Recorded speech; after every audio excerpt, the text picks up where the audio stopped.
Hello and welcome to Better Business Bureau's Smart Consumer program. This series has something of interest for just about everybody since essentially we are all consumers. During this program we've introduced you to people from government, private and nonprofit sectors who've taught us all about various consumer and marketplace issues. In this episode we're talking about employment. Specifically, we're going to find out about all of the services that are in place in the state of Connecticut to help you out. The way we look for employment has changed dramatically over the past 25 years. Adapting to this sort of change is a challenge, but remember that you are never alone during the process. So to tell you why, our guest today is Donna Smith, a business services consultant at the Connecticut Department of Labor Services. Donna, welcome to the show. Nice to meet you. Thank you for having me. My pleasure. Well, it's a little bit complicated for some folks whether or not labor is a federal or a state jurisdiction. And what we're talking about with what you folks do is different, totally different. Right. Well, labor is state, but we have some federal funding as well. So, you can say it's a little bit of both. When the federal fundings are in place, there are certain federal guidelines that has to be followed. But again, we are a state of Connecticut agency. And what you do, the name is quite clear, Labor Services, and that's not just for consumers, it's for businesses as well. Yes, it is. Why don't we start with them? Well, for the business, we have lots of services available for businesses. We have training dollars available to help businesses upgrade the skill sets of their existing workers. We also have recruitment services for employers. If an employer wishes to hire someone, we can help them out with that. They can go on our site, they can go to our CT Hire site, register, and post opportunities. This is at no cost to the employer. So they can post as many opportunities as they want for as long as they want to find that qualified individual.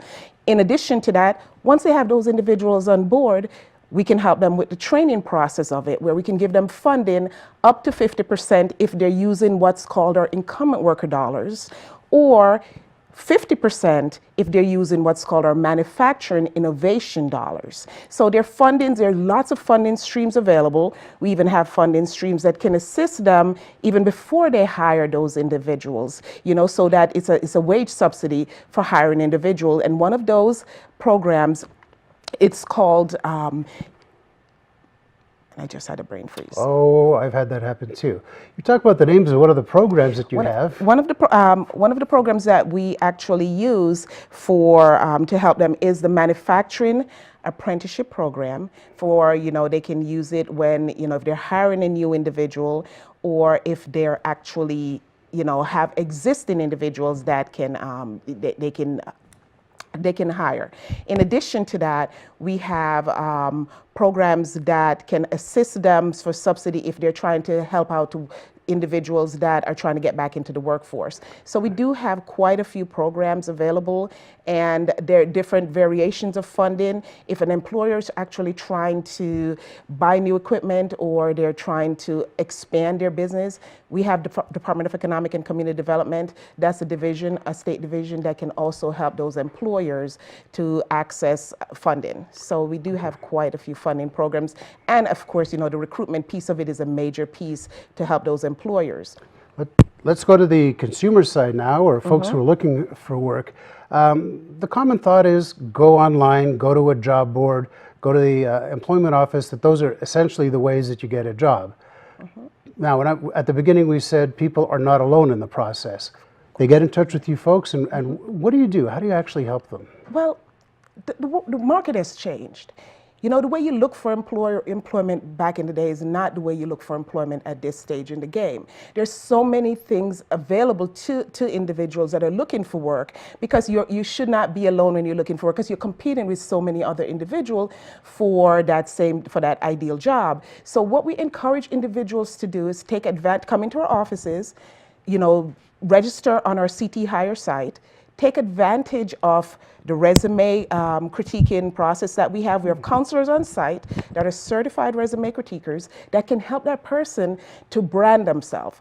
Basically, they're going to write the perfect resume. They're not going to write it for them. They'll give them tips and tools to use to actually create that perfect resume, so they're branding themselves. So then anyone is eligible to go in and get this kind of help whether or for not free. you are unemployed, underemployed, you're trying to transition into a new job, you're trying to switch jobs, you can walk into our office and utilize these services. That's wonderful. So you can set them up with a resume, because resumes are different than they used to be. Yes, they are. Resumes now, the first 1/3 of your resume should be your 30-second commercial to a particular employer.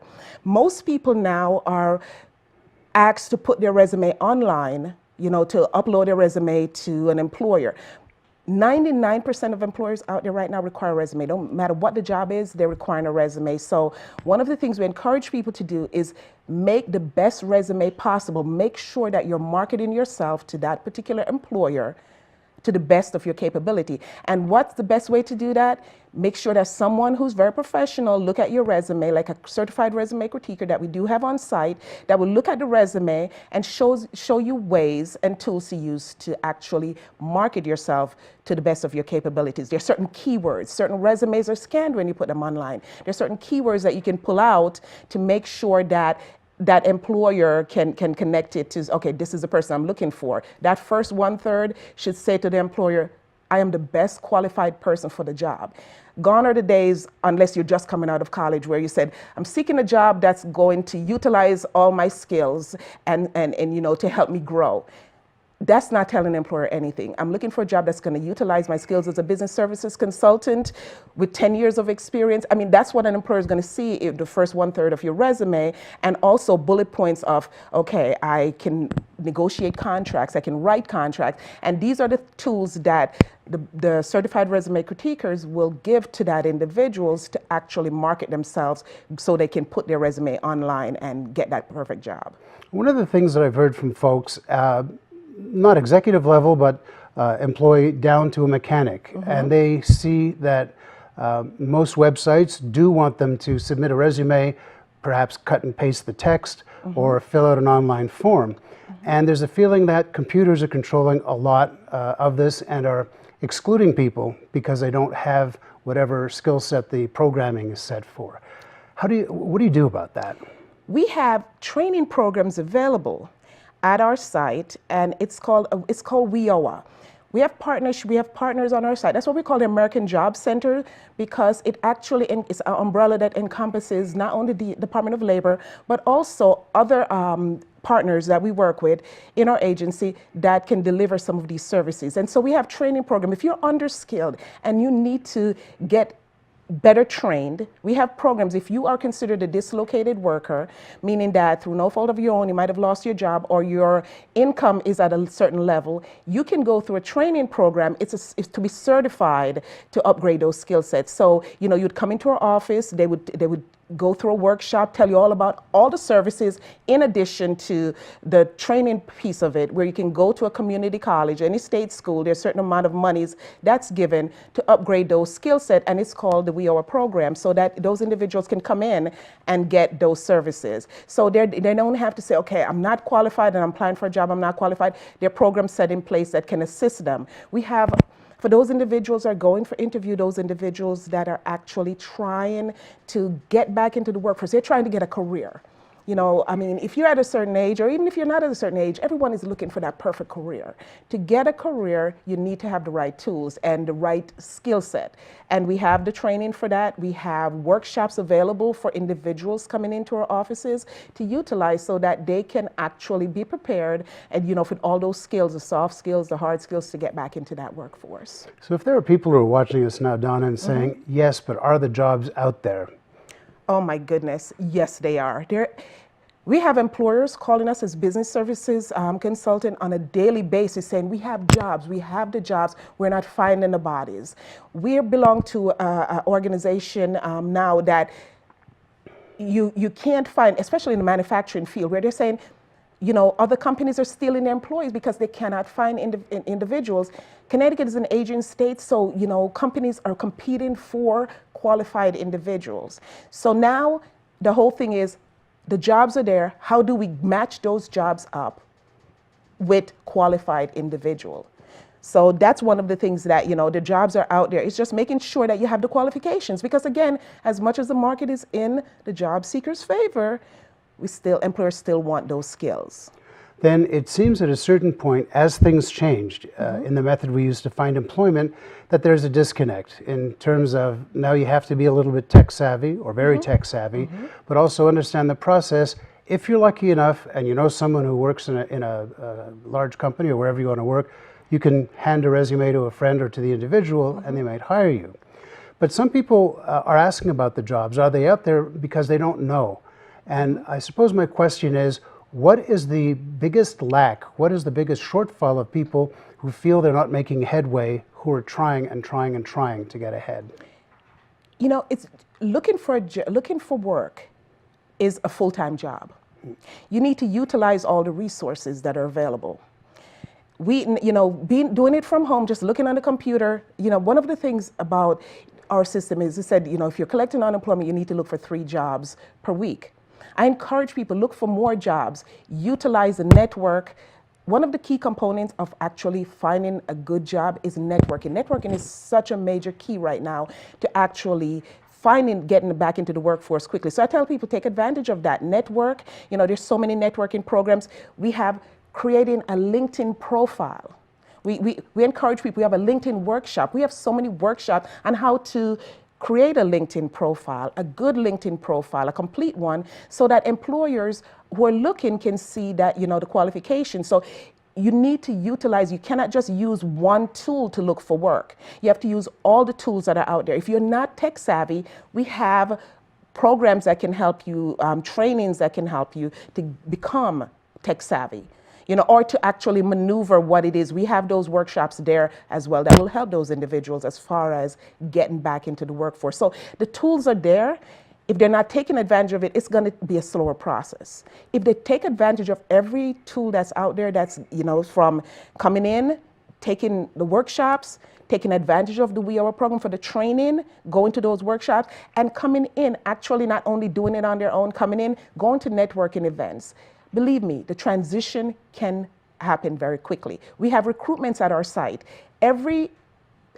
Sometimes we have, in the past year, last year alone, in Hartford, just the Hartford office, we had, I think it was 190 recruitments, just the Hartford office alone, and we have other offices as well. Now you combine the Hartford with the North Central region, Hartford, New Britain, Enfield, and Manchester, we had like 600 and something. So we have, the employers are coming in to actually utilize those services. I have a recruitment coming on tomorrow looking for CNAs, home health aides, coordinators. So the employers are coming in. There are people there at our site that will work one-on-one with individuals to get them back, tell them about jobs, to get them back into that workforce. So again, the tools are there.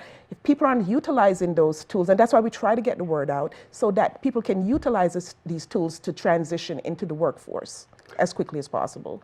So when employers come to you, would it be to some degree because they're fed up with looking through the online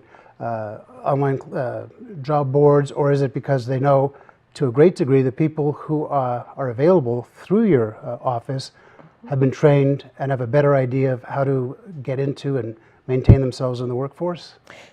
This is twofold.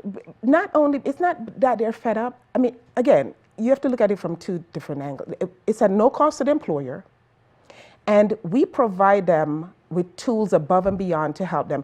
We have individuals at our site that are working one-on-one with job seekers to help them prepare to get back into the workforce, and some of them are trained. So we have resumes that we can hand to them. In addition to the fact that we try to make sure that we're sending out the information for these employers, we're getting them as connected with the candidates that are out there, because the same individuals that are utilizing our services and looking in the paper are the same individuals coming into our offices. So we can connect as well, because when a job is on our site, social media, people on social media have access to Twitter, Facebook. It's on social media.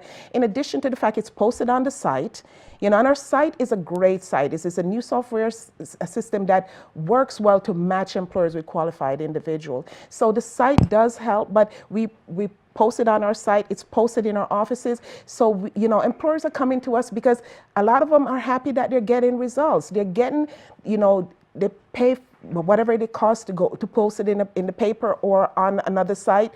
I tell employers, if you can utilize a lot of sites, fine. But if this is the only site, we will make sure that we're getting you results. We actually do footwork to make sure we're getting results to try to match up that particular employer with those qualified candidates that are out there, and they are out there. It's just making sure that they're connected, together with the employers. So you said it's a full-time job to find a new job. Yes, it is. And in a sense, for a couple of months, people are learning a new job or a new type of employment, that is, and that is how to find a job. Do you find when people leave or once they've gone through the services that you offer them, can you give us a couple of success stories? We have had, the governor had come to our site at one point because he wanted to meet companies who have hired individuals and individuals that have gotten hired. Connecticut Transit, when they brought in Fast Track, they were looking for hundreds of individuals. They came to our site. They only utilized, the majority of it, they were utilizing our site. They came in with individuals that they hired to drive the bus, and in 1 year, these individuals were promoted to trainers.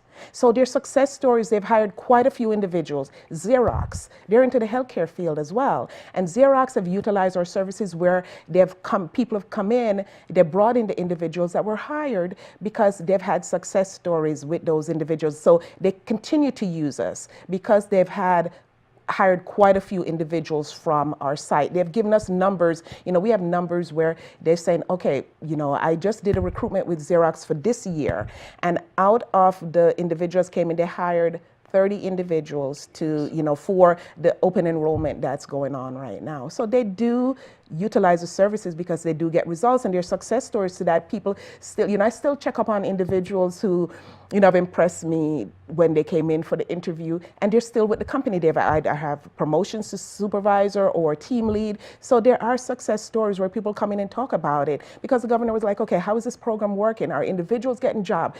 Give us some employers, not staffing agencies, some real employers that are interested, that are still interested in utilizing our services because they get results. And in 2 days, employers were willing, 6 employers, there were more, but they were willing to come in and say, yes, I'm bringing in the individuals in short notice to show you that this does work.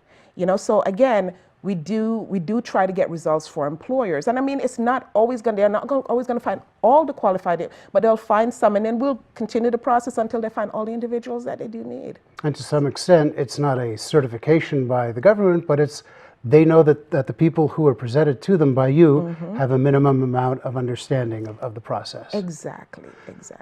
When we talk about networking is, for folks who are outgoing like you and me, it's not a big deal, but in the 2 or 3 minutes we have left, networking is not a skill that comes easily to everybody.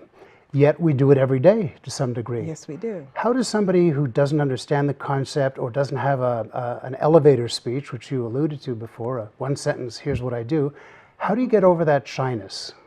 And we encourage, we have networking, we have certain networking techniques that we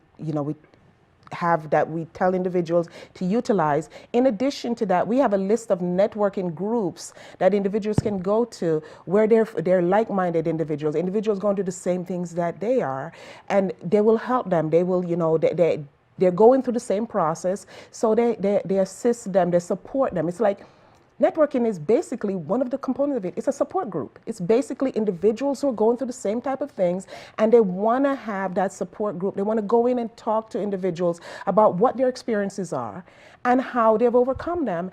And these individuals are so encouraging. I used to run a networking group. It was started by Gart Swaby, and it was a great networking group. at any given time, we had about 40 individuals coming into that networking group from every walk of life looking for work, and they were receptive to some of the information that we were giving them. How do you get over this? How do you get over being over 50 and looking for work and not have that age discrimination piece that follows it? How do you get over certain thing? We even had mock interviews. I still have tapes of mock interviews with these individuals. One person, she was worse than I was. She sweated and broke out in hives.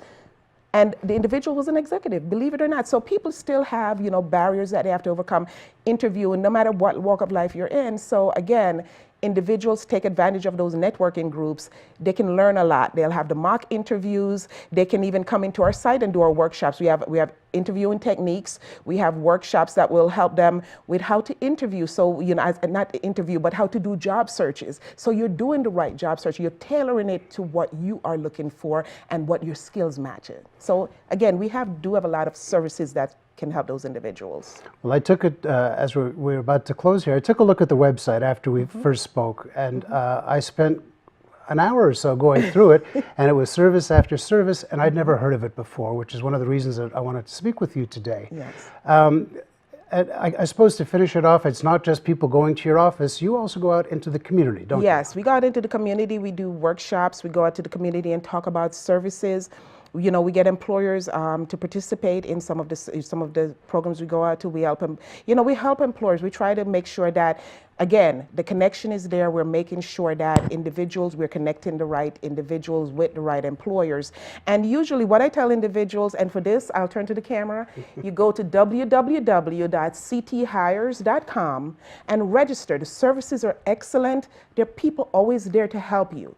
We're trying to make sure that Connecticut is a state that people know that their services are the best. And so that's one of the things, we want to make sure everyone is aware of.